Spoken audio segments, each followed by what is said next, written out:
and also on the cost of living issues at home, particularly around food and energy. Before we go on to those two important matters, we've got one or two questions we'd like to raise following yesterday's announcement from the Metropolitan Police that they'd issued 20 fixed penalty notices for around events that had happened in either Downing Street or the Cabinet Office. So, to begin on those issues, asking Pete Wishart to come in, please. Certainly, yes. Very nice to see you. Very Always enjoy our exchanges. Always at enjoy. Liaison committee. Just to start things off, could you tell us whether you are one of the 20 people who receives one of these fixed penalty notices, and if you're not, are you expecting to secure one in the next few days and weeks? Well, Pete, I think I'm sure you'd know if I were, but I think that look. Let me just say generally on this whole issue. I have, I think, been several times to the House to talk about this and to explain and to apologise and to set out the things that we were doing to change the way things run in Number 10, and we've done that. But what I also said repeatedly, and Mr. Betts, I hope you'll forgive me if I return to this theme. I've said repeatedly that I won't give a running commentary on an investigation that is underway, and I know that you will want, and people will be naturally curious about all sorts of things, and I totally understand that. But I just think it would be wrong of me to deviate from that. Prime Minister, we're not expecting you to give a running commentary, quite obviously, but if you are served with one of them, you're pretty much toast, aren't you? I mean, no Prime Minister could possibly survive being found of criminality for the very rules that Prime Minister set. You'd be finished if you got one. Well, with deepest respect to you, Pete, I don't in any way wish to minimise the importance of the issue and your point, but I just want to return to what I've said, and that is that that would come under the category of running commentary in my view. Getting away from the running commentary, you can at least accept that there has been criminality committed. Apparently your spokespersons just contradicted the assertions made by the Justice Secretary, your deputy, this morning, that there has been criminality. You do accept that criminality, 20 fixed penalty notices have been issued, for goodness sake. There can't be any contradiction in doubt that criminality. So I've been, I hope, very frank with the House about where I think we've gone wrong, and the things that I regret, that I apologise for, but there is an ongoing investigation, and I understand the point you're making, Pete. But I'm going to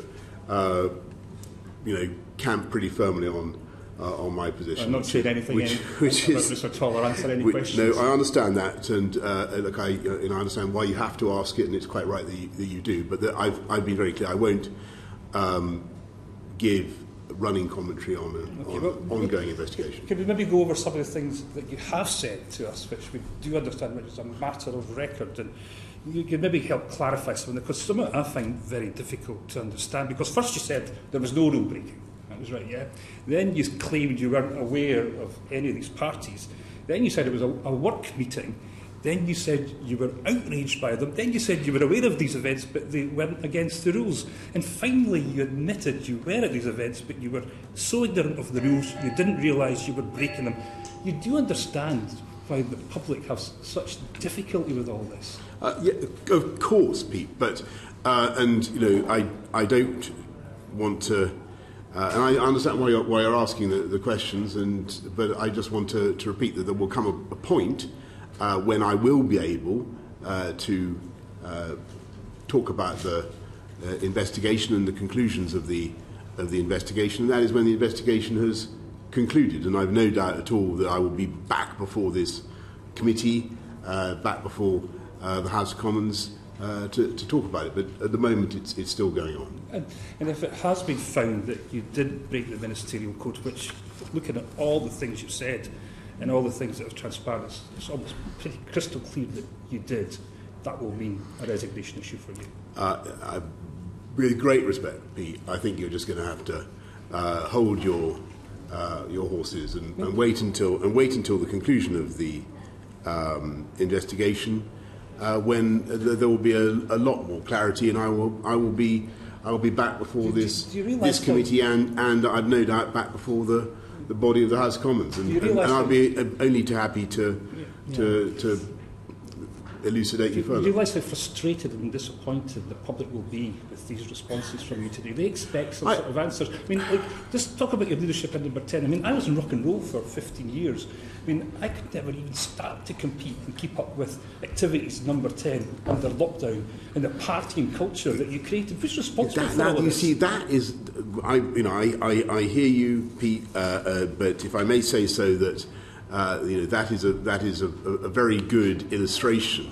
Your question is a very good illustration of why it is important that we should wait to the conclusion of the investigation. I think you famously sang, talking on the rock and roll theme, that I will survive. Are you still going to survive? It's not looking good, is it? If I just respectfully say, we could maybe have a duet after this. Yeah, we're always too. Only too happy to have a drink with my friends from the SNP. But look, this is not something I can say much more about right now. You thought you'd got away with it, didn't you? You really thought that this was going to be put aside and nobody would be interested. You've been a bit shocked in the course of the past 24 hours. And the optics last night of parading your MPs in front of the COVID bereaved to go and party the day that you received fixed penalty notices was surely dreadful optics. Pete, there will be a time for me to talk to you at length. I mean, that's your view. You're entitled to your characterisation of events that you can have no. I wish to engage with you in dispute about how you choose to see things. That's not the way I see things. But where I think you and I are certainly in agreement is that it would be right for me to come back before this committee and when the investigation is concluded, and to set out what I think and to be properly interrogated about the findings of the investigators. But that has not happened yet. The thing isn't over, and any such discussion is, in my view, premature. Right, we'll move on now. My best, yeah. You did. No, I've done my best too, but there is literally